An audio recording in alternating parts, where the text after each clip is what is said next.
જય સ્વામિનારાયણ.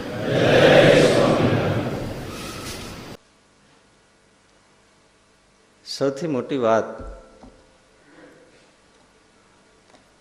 આ પદો આપણે વિચારીએ, ગાઈએ,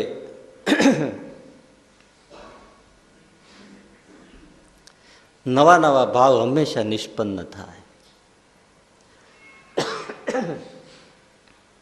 આપણા માટે તો શ્રીજી મહારાજે બહુ કૃપા કરી કે આપણને નિમિત્ત બનાવ્યા અને તમને શ્રવણમાં નિમિત્ત બનાવ્યા. સારું, એમ કહી શકાય ને ભાઈ, આપણને કોઈ વક્તા વિશે બોલવું તો કે આપણે ખૂબ આપણને સમજાવ્યું, એટલું ન સમજાવ્યું હોત તો આપણને, એટલે હું પોતે એમ કહું કે આ મને કહેવાનો અવસર ના આવ્યો હોત તો મને પોતાને જ આમાં એટલું ભર્યું છે એ ન ખબર પડે. નવ રસ આમાં ભર્યા છે, આપણે વર્ણન કર્યું છે, 9 પ્રકારની ભક્તિ ભરી છે આમાં.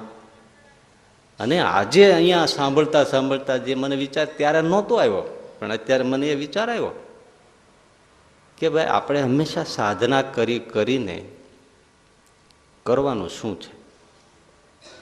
માયાના આવરણ ભેદવાના છે. એ માયાના આવરણ ક્યાં છે? પૃથ્વી, જળ, તેજ, વાયુ, આકાશ, અહંકાર, મહત્તત્વ અને પ્રકૃતિ. બધાને તો કદાચ નહીં ખબર પડે, પણ હવે સમજી લેવું જોઈએ કે આખું બ્રહ્માંડ છે એને આવરણ છે. અંડાકાર બ્રહ્માંડ છે, મનુષ્યાકાર પણ છે. એ 8 આવરણથી વીંટળાયેલું બ્રહ્માંડ છે.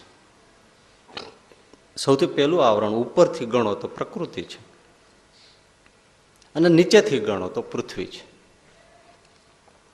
એ 8 આવરણ બ્રહ્માંડને છે, એમ એક વ્યક્તિને 8 આવરણ છે. આપણા ઉપર પણ 8 આવરણ છે.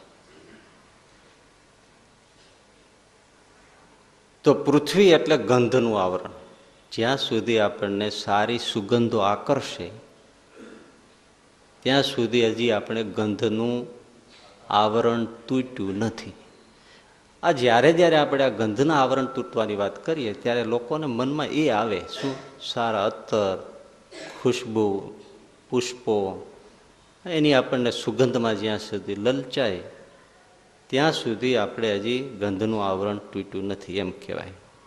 એ સાચું છે. કોઈને સારા અત્તરો લગાવ્યા હોય, કોઈને એવો પરફ્યુમ લગાવ્યા હોય અને ગમે, અને એના માટે ઘણો ખર્ચો પણ થતો હોય. એનો અર્થ એવો પણ નથી કે આપણે ગંધારા રહેવું, દુર્ગંધયુક્ત રહેવું, ગોબરા રહેવું, કે આપણી પાસે કોઈ બેસે તેને ઉકરડાની ગંધ આવે, એવું નથી કરવાનું. પણ એનો અર્થ એવોય પણ નથી કે ઠાકોરજીને જેમ શણગાર કરવામાં આવે એમ આપણા શરીરના શણગારમાં જ આપણે પડ્યા રહીએ.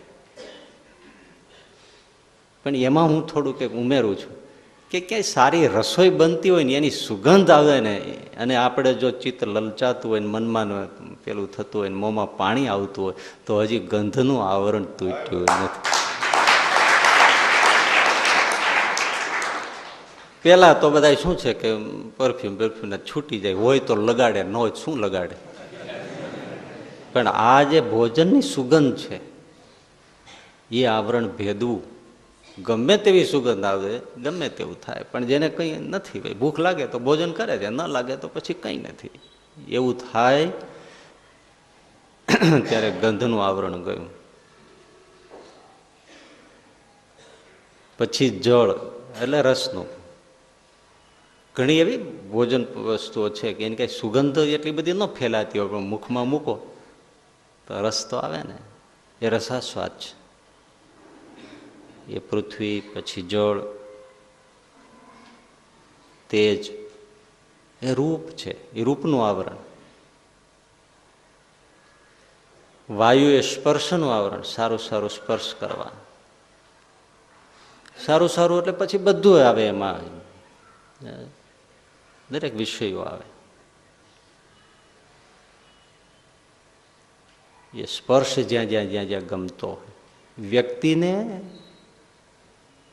પોતાનો સ્પર્શ પણ ગમતો હોય છે. શું? એ આવરણ પણ તૂટવું જોઈએ.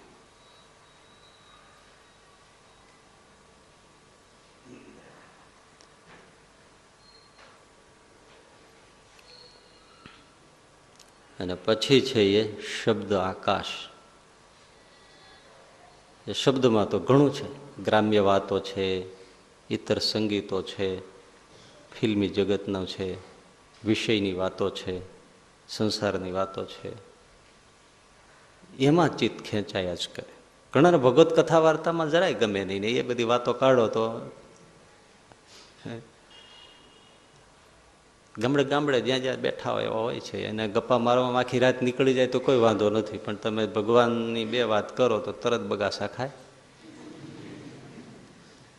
આપણે અહીંયા બેઠા છીએ, આપણે જો અત્યારે આગળ સહેજ સભા મોડી થાય, લાંબી થાય તો તરત કેડ દુખે, આળસ આવે, બગાસ આવે, બધું થાય. પણ આગળ ક્રિકેટ મેચ રાતે રમાતી હોય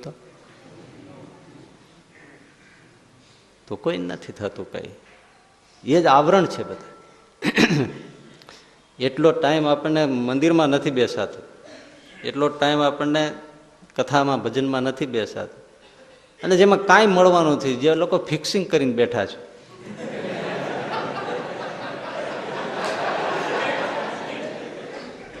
આપણને બધાને આખી દુનિયાનું ઉલ્લુ બનાવે છે, અને ઉલ્લુ બનીને માણસ આનંદ લે છે, છતાંય પાછો એમાં આનંદ માણે છે.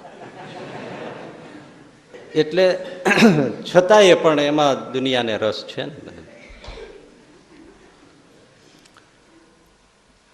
તો એ બધા 5 વિષયોના આવરણ.